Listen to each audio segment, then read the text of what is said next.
So I'm going to get started and do a welcome and introductions. So thank you everybody for joining us today. My name is Jen Katz-Contro. I'm Associate Dean of Research in the School of Education at Drexel University. If we have anyone coming outside the School of Education, welcome. We're glad you could join us today. We have a presentation from our faculty called a design-based research process for developing quantitative instruments in the social sciences.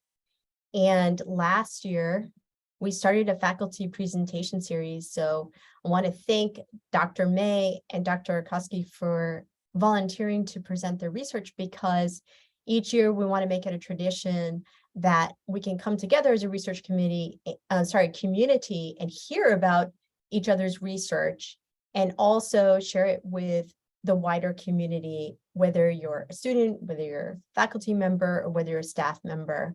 So that's really exciting for me. I know a little bit about Dr. May and Koski's work, especially from, looking at the titles of the grant projects you've been working on, but I'm very excited to hear more. So at this point, I want to do a brief introduction. So for those of you who aren't already familiar with us, know their background. So Dr. May is an associate professor of assessment, statistics, and research in the School of Education and co-director of the Methods Lab. She has a background in education and also specifically in educational research and measurement, and has been with Drexel since 2015. And Dr. Koski is a research professor who also is a co-director of the Methods Lab. And she has a very similar background, as you can see. She joined Drexel University in 2021, so we're glad to have her. The joint research interests that you'll be hearing about our social science instrument development and validation through a design-based research process, which is specifically what they're going to talk about today, evaluation methods, rash measurement, and they've worked on an impressive 125 plus peer-reviewed publications and 30 plus federal or state funded grants, 150 plus international and national conference presentation, and serve as evaluators on research or as a psychometric consultant for 50 plus projects. So we're excited to have them today. And what our format is, super quickly, is we're going to ask you to stay muted on the Zoom and allow the presenters to finish their presentation. Please use the chat function and type your question in there, and then I'll just facilitate the Q&A. We typically run out of time, and so I'll ask you to follow up if you didn't get a chance to pose your question directly by emailing or contacting Dr. Koski and Dr. May. So now I'll stop screen share and let you share your presentation if you'd like, and I'll hand over the mic to you.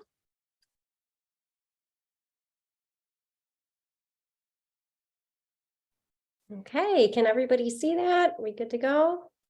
Jen, is it showing up there? Perfect, it looks great. All right, great. Well, thank you so much for the wonderful introduction. My name is Dr. Koski, or Kristen. I'm going to get us started here today with talking about a design-based research process for developing and validating instruments in the social sciences. And so I'm going to introduce a little bit of background about the Methods Lab, define psychometrics, which we decided to focus on today as our presentation, and give a very high-level brief overview of two methodological frameworks that we integrate as part of this process. And then Dr. May is going to pick it up and provide a real practical example from our work in applying those frameworks. Okay, the Methods Lab. As part of the Methods Lab, I should first say that we have three graduate assistants who are also part of our lab, Treya Hudson, Dara Bright, and Kate Fan. We focus primarily on three areas: research, assessment, and evaluation, which are often integrated with each other. And so in research relating to from study design to data collection, database management, analysis, for our own projects, but also others' works that we're collaborating on. In assessment, the lab focuses on both cognitive and affective assessments, and really conducting development and validation studies for new assessments that are created or assessments that might be established that need additional validity studies conducted. And then our third area is evaluation. And so that really we engage in from the beginning stages to the end stages of evaluation. So plan development and implementation, logic model development for programs, instrument and protocol development. And then you can see in all three of those areas, we focus heavily on dissemination as well. That's really important to us at the lab, that we are disseminating and distributing that work to a broad audience, as well as providing research assessment or evaluation workshops on demand. So a little bit of background of the lab. So you heard us introduced as our area of expertise and our research focusing on psychometrics. And so what is psychometrics for those who might be less familiar, or maybe you've heard the term and aren't quite sure exactly how we're defining it. And so formally defined, psychometrics is a scientific, and I emphasize that, and that it is a rigorous, systematic scientific discipline, and it's related to the construction of measurement. So psychometrics is really just a fancy term for measurement for psychological data. And that's where we're representing some theoretical construct. We as humans develop these constructs, right? So that could be intelligence, it could be problem-solving skills, creativity, it could be self-efficacy. So a number of different constructs that you might study. And that's systematically coordinating those with observables. So IQ scores, test scores, or maybe scores produced from a survey that was administered. And we do that through developing a latent variable model, which represents the construct of interest, right? And so in a lot of cases, that's survey items, right? Items representing that construct of interest. Now you'll see here this ruler that's popping up on the left. And so I challenge you as we go through to continuously have this ruler in mind, because really this is what psychometrics is about. It's about taking the theoretical construct and developing a ruler for that, trying to measure it reliably and accurately. All right. Also important, to really lay the foundation or situate the work that we'll share today is deciphering between measurement and statistics, as well as talking about how the two are related. And so measurement is concerned with questions such as how much information about that latent variable, the underlying variable, is in the data, and that relates to the precision of the measure. To what extent the scores measure the intended construct, related to questions about validity. To what extent is there consistency, right? And that relates to the reliability of the scores produced. And then to what extent does that instrument function similarly for different groups? And that relates to concepts related to measurement and variance. And so we don't want to measure to function differently based on a particular subgroup's demographics, for instance. Statistics is more concerned with describing the data set, right? Descriptive statistics, or building probabilistic prediction models, or using probabilistic approaches to draw conclusions about a population from a sample, so our inferential statistics. And so they're really concerned with different types of questions, but they work hand in hand. So statistics use measures, right? In this case, then, it's not a question of does which comes first, the chicken or the egg, though. We've got to have sound measures, okay, in order to do our statistical analyses, because in statistics, the data we're using are from measures. And so if we don't have sound measures, we don't have meaningful data coming out of our statistics, garbage in, garbage out, right? And so that's really important. And that's really the focus of our research, is developing sound instruments so that we can have meaningful statistical analyses run on those measures. Okay. As we move forward today, I'm going to ask you to think about, if you've ever taken a survey. I'm going to guess that everybody in this room has taken a survey before in one form or another. If you've ever created a survey, or maybe used a survey, adopted a survey that's pre-established, created by somebody else for your research. And then how much we really know, or if you've known, that the survey you created or adopted is really measuring what you intended to measure, right? And so is there a sound measure produced by that, or is it a little wobbly? Is it something that you've looked into before, if it's something you've created or something adopted by the other research or institution who's created the instrument? And so these are the things we need to think about when we're conducting research, right? Do we have these sound measures? Because if we're using those to study a phenomenon or to look at group differences or relationships, really thinking about the quality of our instruments. And so we apply two methodological frameworks in our work to do just that. How do we know if we have a sound ruler or a wobbly ruler? And the first methodological framework that I'll share with you briefly here today, and that Tony will provide an application of, is called design-based research process.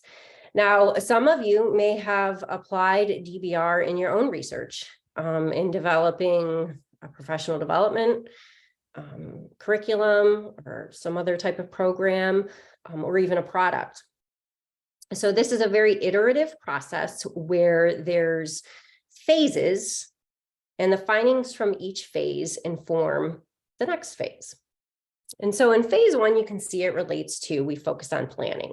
And so making sure that when we're developing an instrument, we are conducting a thorough literature review on the theoretical construct to make sure we have a good understanding and background of that.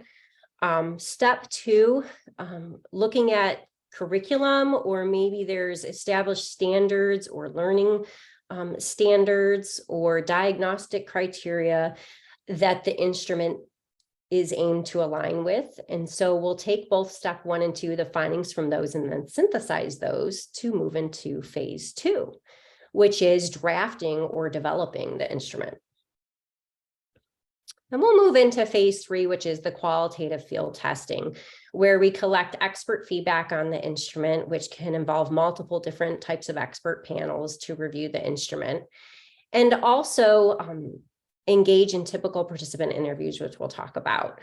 Typical participant meaning whoever the instrument's intended or designed to be used with. And so if it's pre-K teachers, as in the case we'll share today, making sure that we're engaging them in that qualitative field testing.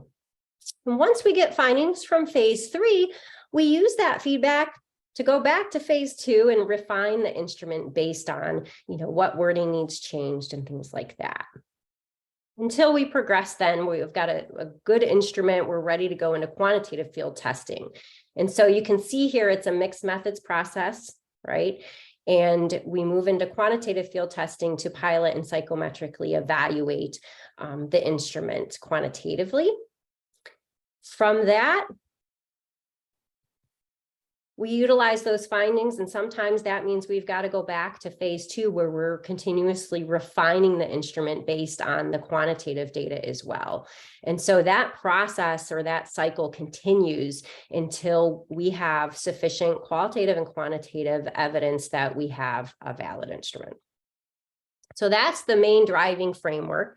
The second methodological framework is the standards for educational and psychological testing. And these standards are collaboratively developed by the American Educational Research Association, the American Psychological Association, and then the NCME. And so this is really the gold standards for assessment development. It's adopted nationally and internationally. Briefly, I'll just share there are 5 validity evidences that the standards outline that we make sure that we integrate throughout the DBR process. The first is content validity evidence, and that's really looking at the alignment of the items, if that's your content, with the theoretical trait or construct you were intending to assess or develop a measure for. And so some example supportive evidences that we collect are content expert reviews, or we make sure that the alignment, the items align to established standards that you're utilizing to develop the instrument. The second evidence is response process, and that relates to that participants' responses or performance aligns with the construct. Okay. And with that, you'll see, we'll talk about supportive evidence relating to cognitive interviews or focus group interviews with typical respondents, and then those psychometric scale analyses where we're taking a look at how the rating scale functions. And then the third validity evidence is consequential and bias evidence. For some reason, that's not flying in there. Okay, and that relates to evaluating if there's any negative impact from completing the assessment or potential item or instrument bias, such as through participants' perceptions of the impact of the instrument as they review it or as they engage with it. And then an additional evidence would be, for example, having a panel review items for potential bias or sources of bias. The fourth evidence is internal structure, which is looking at to what extent the items and components of the instrument reflect the construct. And we can do that with our psychometric analyses, looking at the instrument dimensionality, the reliability, and the measurement variance. And the fifth and final validity evidence is relationship to other variables. So once we have the first four established and we have support that we have a sound instrument, we can look at the relationship of that with other variables. And so how does it associate with things that it's hypothesized to be related to, either negatively or positively? And of course, we use statistics to do that. So those are the 5 validity evidences that we collect throughout that DBR process. Some example projects that we've implemented using these 2 frameworks. You can see the 3 listed here. I was going to go through each a little bit, but for time's sake, we've got 3 active projects funded by the National Science Foundation that are all with the first one and the third one being interinstitutional. With Bowling Green State University for the DEEP and DeepCat, and then the third mathematical curricular reasoning, we're collaborating with Bingham University, Washington State, University of Arkansas, and did I miss anybody, Tony? Let's see, we've got and Bowling Green State University again. And then we have a project currently right now active under the National Institute of Health, and that's the one that we'll be highlighting today. We have 3 additional examples, projects utilizing these 2 frameworks: predictive processing, a survey we developed for autistic and atypical individuals that we're working with Harvard and MIT on. And then you can see 2 additional ones there as well.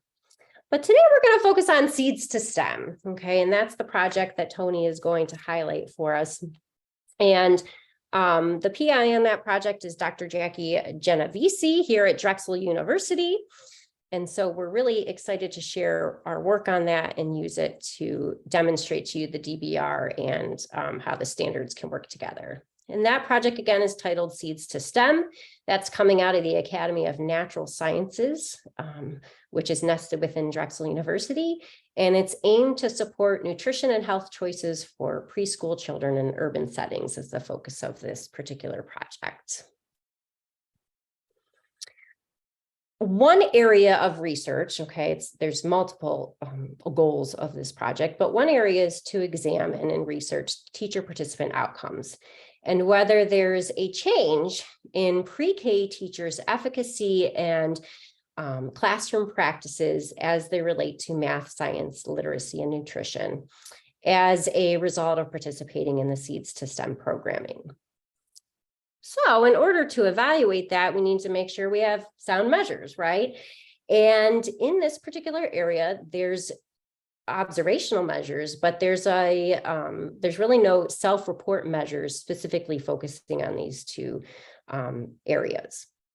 And so today we're going to focus on demonstrating development of the classroom task specifically on math. As you can see here, this slide, it's a big slide, it's got a lot on it, but I like to share this because this is how we organize our plan for engaging in the DBR and the validity evidences we're collecting. It's a great table to replicate and kind of fill in what you might do for your own project. So here you can see how the 2 methodological frameworks work together. In phase 1 and 2, we don't really collect validity evidence, right? We're just doing the literature review and the curricular review.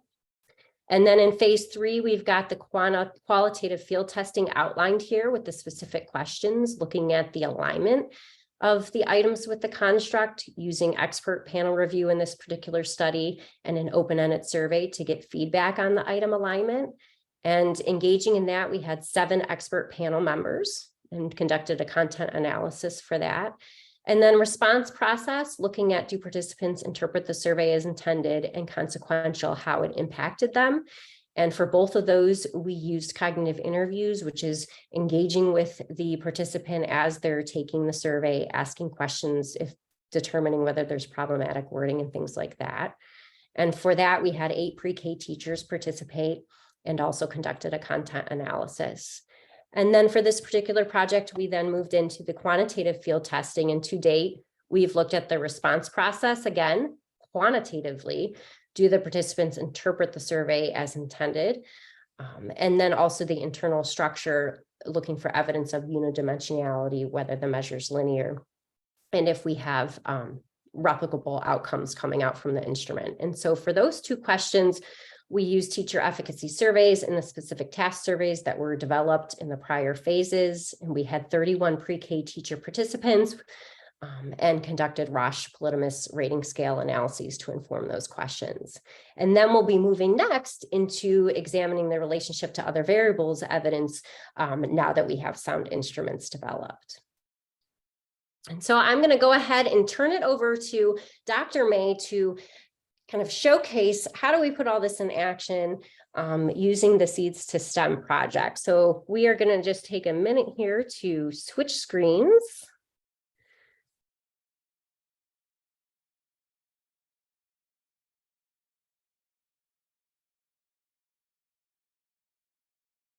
All right, I think you can all see can you all see my screen now? Okay, so before I get going, I just want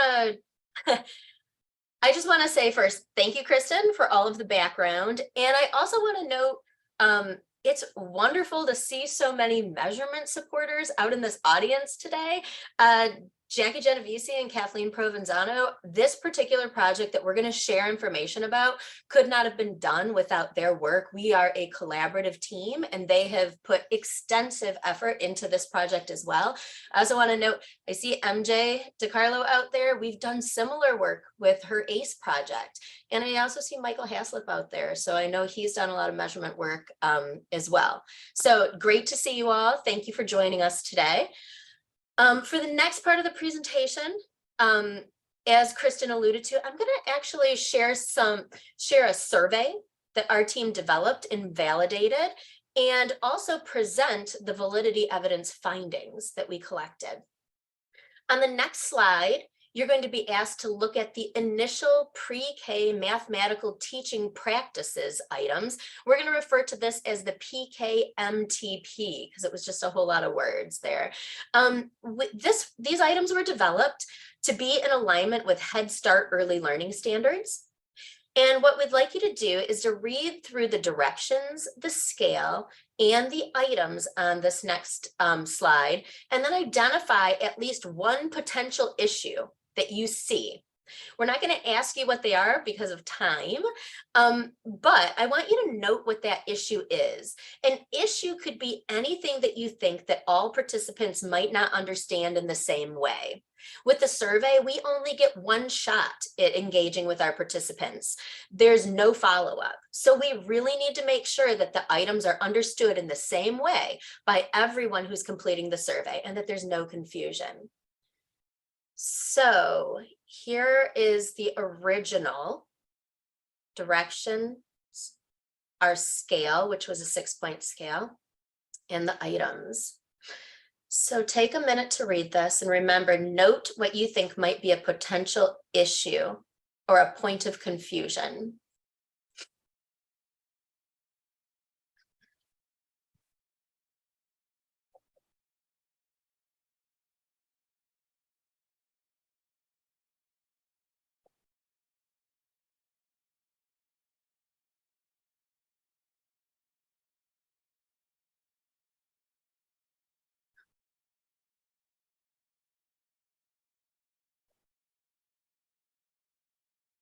All right, because of time, I'm going to go to the next slide. I hope that you had enough time to at least kind of read through this and come up with something that you might think would be an issue, because at the end, we're going to show you our final version, and we're going to hope to see that we fixed your issue as we went through our process.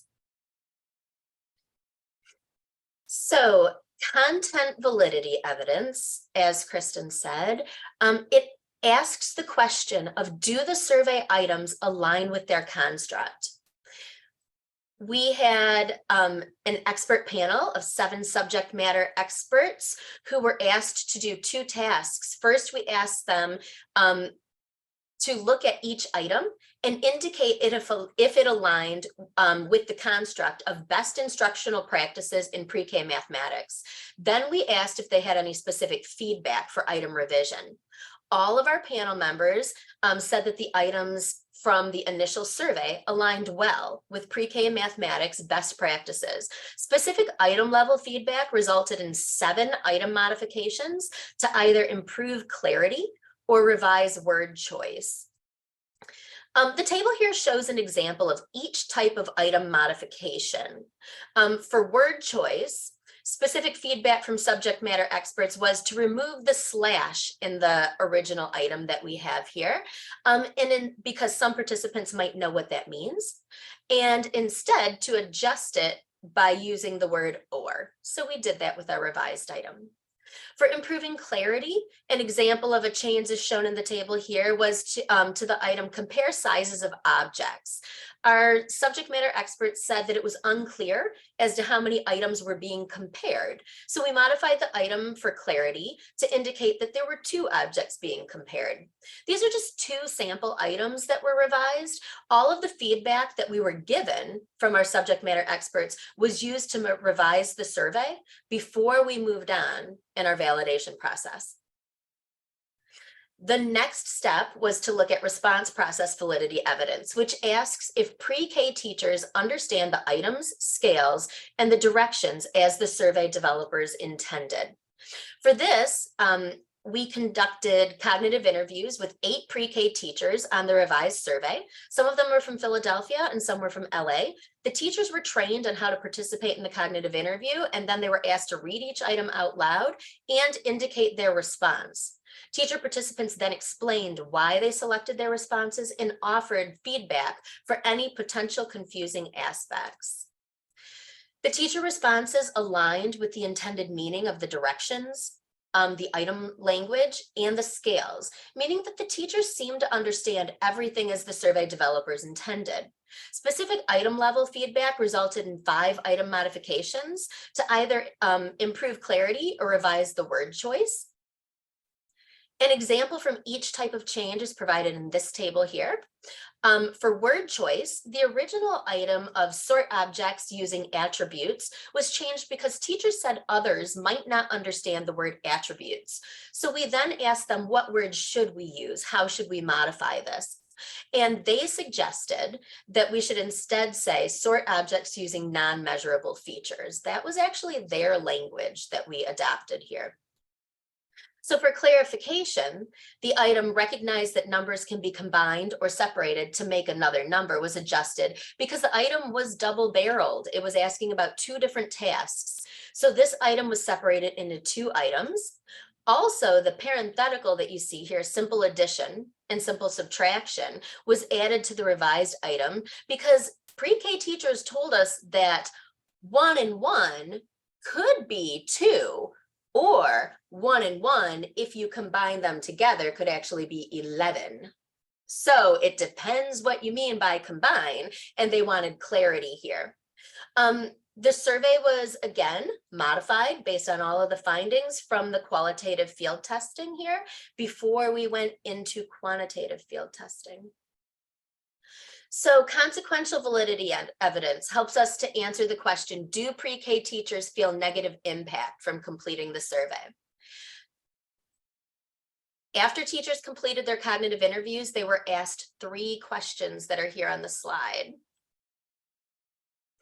Teachers reported that they had no negative impact personally, But some said that others might feel uncomfortable if they don't do much of the math practices in the classroom. So we revised the instructions to help teachers feel more comfortable reporting their true practices used rather than what they might think are socially desirable responses.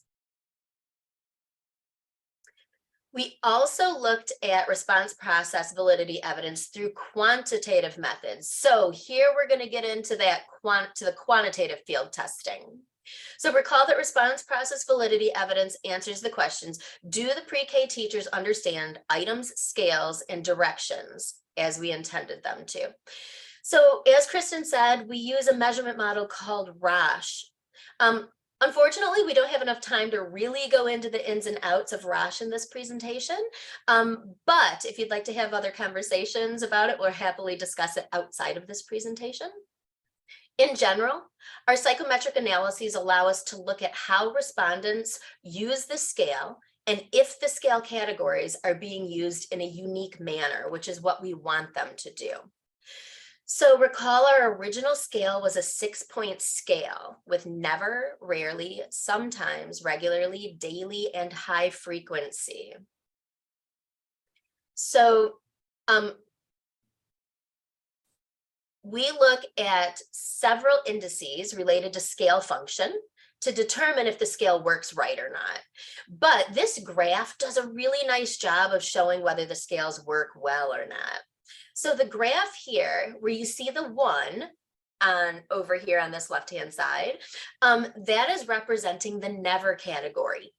2 represents rarely, 3 is sometimes, 4 is regularly, 5 is daily, and 6 is high frequency. We ultimately want each number to have its own peak, like the 5 does here. And that shows us that they're being used in unique ways by the participants. But what we see here is that the 2 and the 3 categories are all jumbled up down here. And so they don't actually have their own distinct peaks.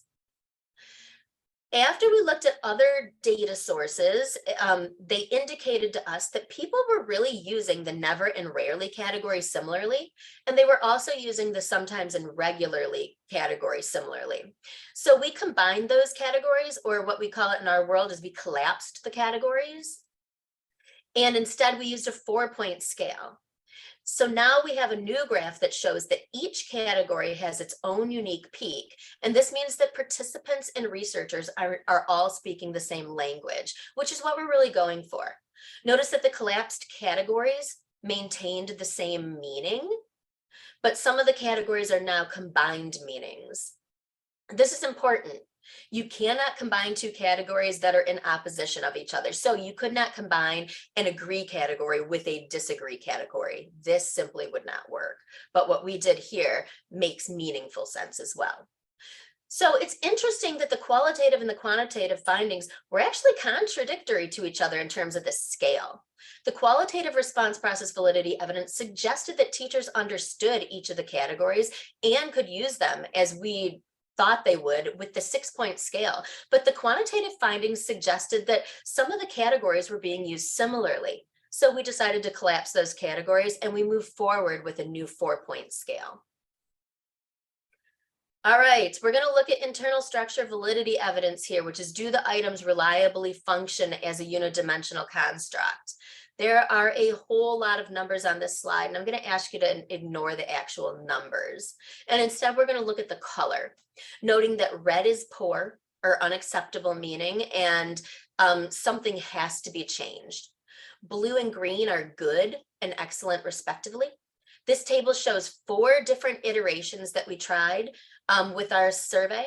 The first iteration used the original 6-point scale right here, and here's all of our findings. Then we tried a 5-point scale.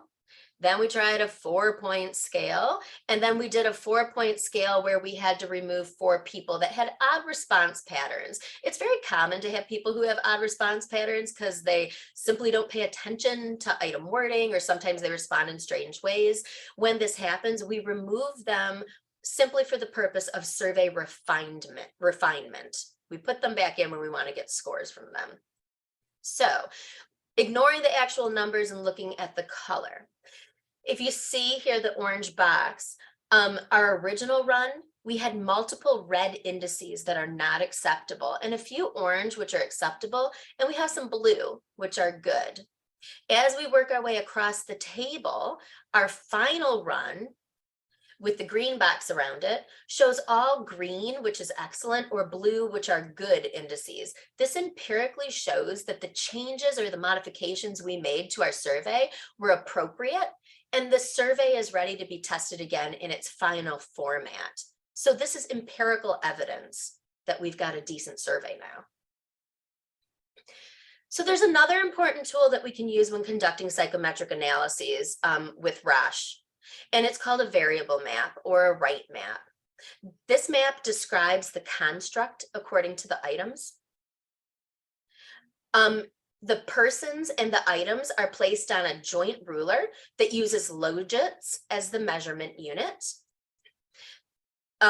People are placed on the left-hand side of our ruler, and items are placed on the right-hand side of our ruler. The ruler is hierarchical. This means that items at the bottom are easiest for our participants to say that they use or to endorse, and items at the top are more challenging for our pre-K teachers to say that they use frequently. Teachers at the bottom of the ruler use less practices than those at the top who are using more of these practices in their classroom. Roche measurement is probabilistic. This means that a teacher directly across from an item has a 50% likelihood of endorsing the item. So if you look at teacher number 12 here on the left, over here in the left-hand side, they have a 50% chance likelihood of saying that in their classrooms, they use numbers to describe, they have their students use numbers to describe relationships, or they have their students order objects by size. Any of the items below, they are more likely to say that they do. And any of the items above, it's harder for them to say that they do. We can use this map to direct instrument refinement. Notice the blue M's on each side of the ruler. The M on the left side is the person mean, and the M on the right is the item mean. To have a survey that's well targeted for the population we're trying to measure, we want these means to be as close as possible, or within plus or minus 2 standard deviations. In our case, they met this criteria. But if they didn't, this type of ruler would tell us if the items are too easy or too difficult for our participants. We want a range of items to target people with varying abilities or perceptions. So if there are large item gaps, we know where we might need to try to develop more items. Or maybe we need easier or more challenging items based on gaps or what we're seeing. So also, if there are a lot of items in one area, we can say that we have redundancy in terms of item difficulty, and we can then investigate taking out some of those items if it makes logical sense to do so. And then we're reducing the burden of the survey taking on our participants. So the last thing I'm going to tell you about this map here is that we can also use it for action planning.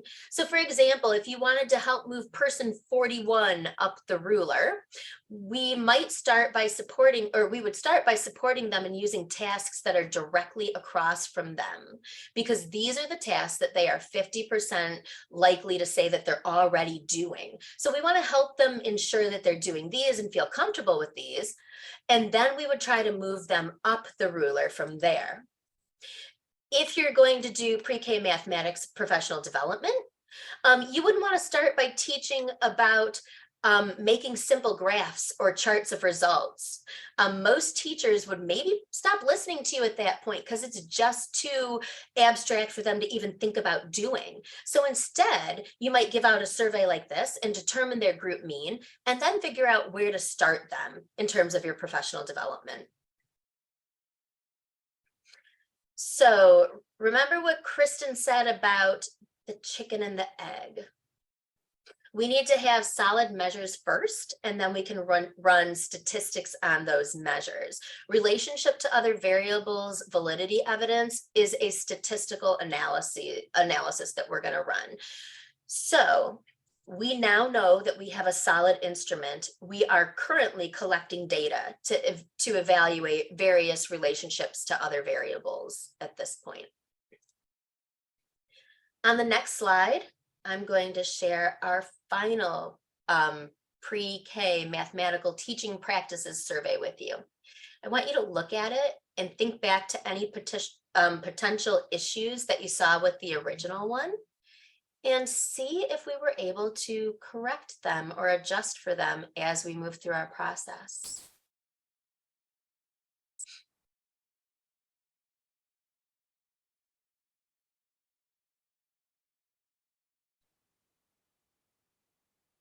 So hopefully your concerns were addressed through our process. If not, feel free to send me an email with your thoughts. We'll happily take a look at it and see what we can do and see what our thoughts are and see what teachers think as well. So as we've shown you today, developing a solid measure is an iterative process. We are constantly creating and testing and refining, and we're reflecting on what we're doing.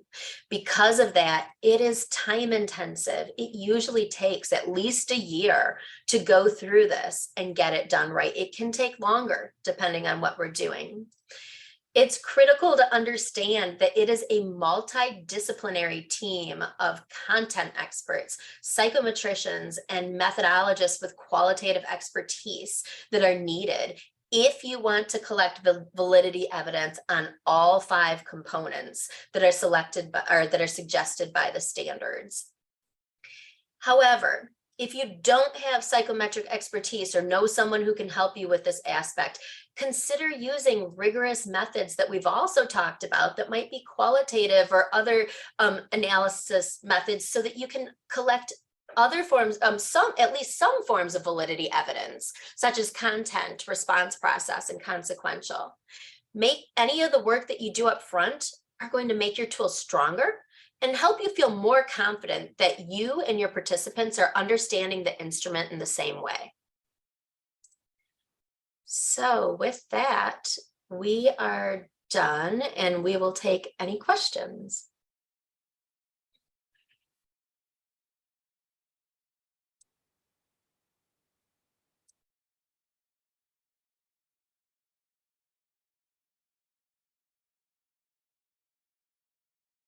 Yeah, thank you, Tony and Kristen. I'm going to open it up. I see that someone already has a hand open, sorry, a hand up. And let's start with Craig. Hey, Tony and Kristen, nice job. That was wonderful. Very clear, presenting stuff that a lot of people find very difficult and present in ways that are confusing. That was awesome.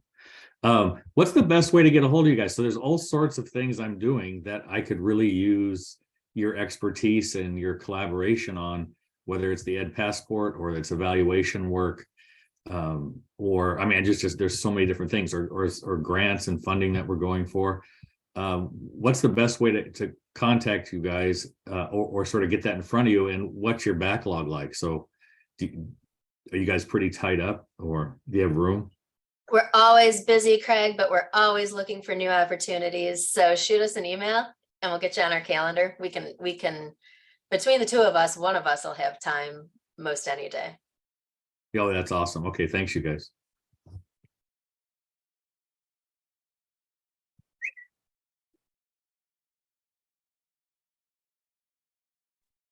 I felt like I just heard a whistle and I don't know if that was someone's phone. No, that was my stupid phone. I'm sorry. My girls, yeah, no problem. Give me grief about it.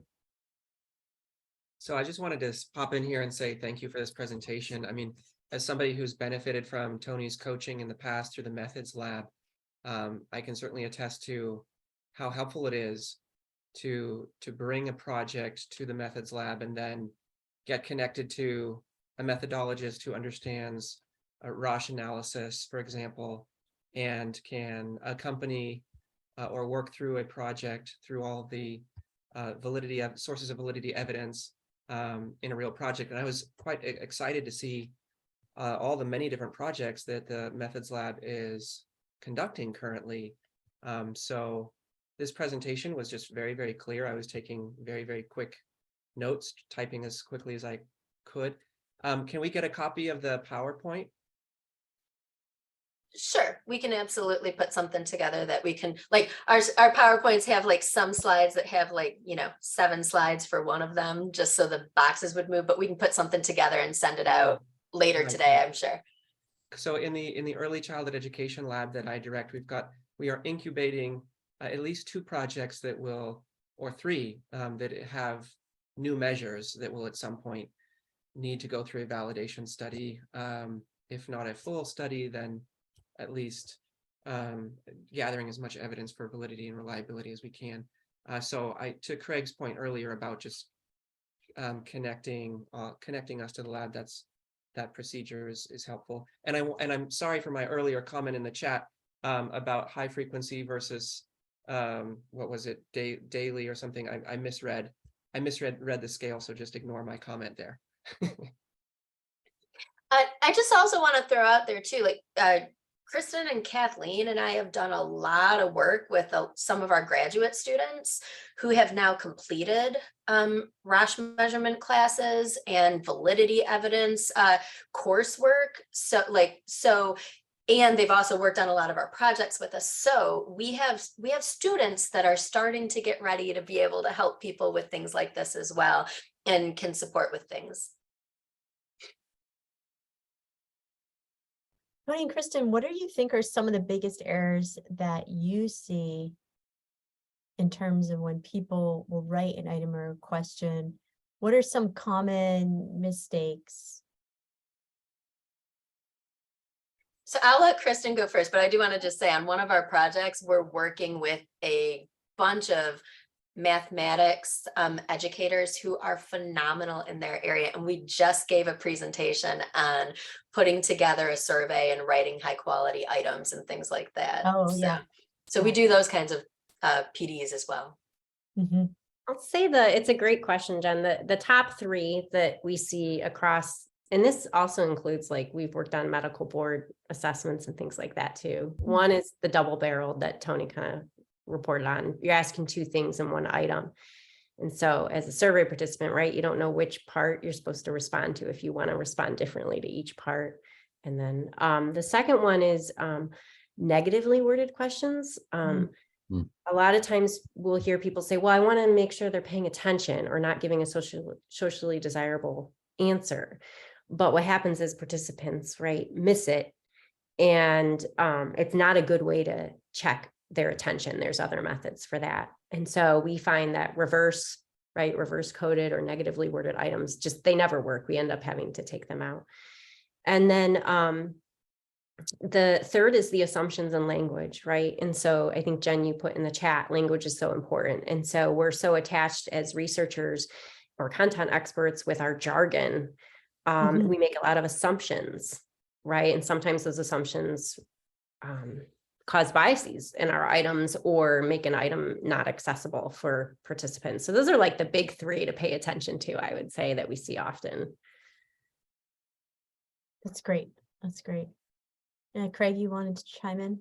Yeah, I don't want to hog the conversation, but if no one else is asking questions, just as something strikes me as having worked with statisticians, being a sort of statistician for many years, it's hard to find people who can communicate clearly the work, the value of the work, what it means, how do you do it? So I'm just like really impressed. Sorry, I keep going on about it, but when I was teaching 8 to 18, I can't tell you how many students could have used a module, some sort of smaller scale training around quantitative methods, around survey design. It comes up constantly that, and then I'm always pulling together things. But your approach is very systematic, and I think I think it's something that one of the things that you'll expect a conversation from me is, how would we set that up with some kind of assessment maybe? And I'm thinking badging and micro-credentialing around this for our grad students, for example. What kind of funding we might need to get that done, because I think that work, that what you're saying is brilliant, and it's so needed among our students. And not just here, but I teach doctoral students at other universities, same exact thing. They always need refreshers or ways of better understanding the things that you guys are working on, the way you're laying them out. So a lot of opportunity here. So no wonder you have so many grant projects and things. It's awesome. So, I mean, truly, Craig, we literally just put together a workshop that we did with colleagues on survey development. Chris and I will talk offline, but we could probably take that because we have the presentation together and get one of our students to help us put that into some type of module form that you guys might be able to use. And with your grad students of, if you're developing a survey, look through this first. That would be a great start for working together. I would love to talk to you about it. So why don't we all plan on doing that in the new year? Thank you. So there was a question in the chat. I'm not looking at it closely about bias. Kristen, that's a good one for you to look at if you. Yeah, and so actually, as part of our Deep Cat, developing assessments of students' problem solving skills, we developed a new method that just got really good reviews today from Methods in Psychology journal. So we're super excited, and it relates to evaluating for sources of potential bias in items. And so we'll be happy to share out that reading. And there's also some really good pieces. There's one in particular I'm thinking of, Tony, that we use a lot that outlines collecting validity evidence in the assessment, development, and validation process. That's a really good start. So we'll be happy to send out some citations and maybe attach that article I'm referring to when we share the slides. But also feel free to reach out to either one of us if you're looking for a particular resource related to those topics. I mean, we have them on our desktops, so we're always happy to share resources. This really is our life. Like, this is what we are doing day in and day out. So like, if you're like, I wonder if they have, the answer is yes, we do. We have something. So reach out. That's awesome. Let's see. So I'm just looking at, so Alana, Tanya, Justin, Michael, Sarah, do you have any questions before we close out the session? No, I don't. Thank you. Just listening and trying to take in as much information as possible. Thank you so much. No, I don't have any other questions. I don't have any questions either, but it was a very nice session. Thank you.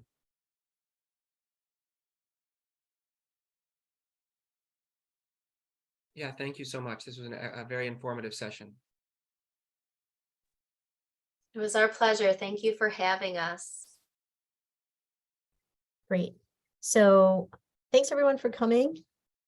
Many more thanks. A round of applause to close us out. The virtual clapping. And what we'll do is I'll follow up with Tony and Kristen, and we'll talk about the Zoom recording. And then it looks like a lot of other people follow up about their projects. So thanks. Have a great rest of your day, and we'll see you offline.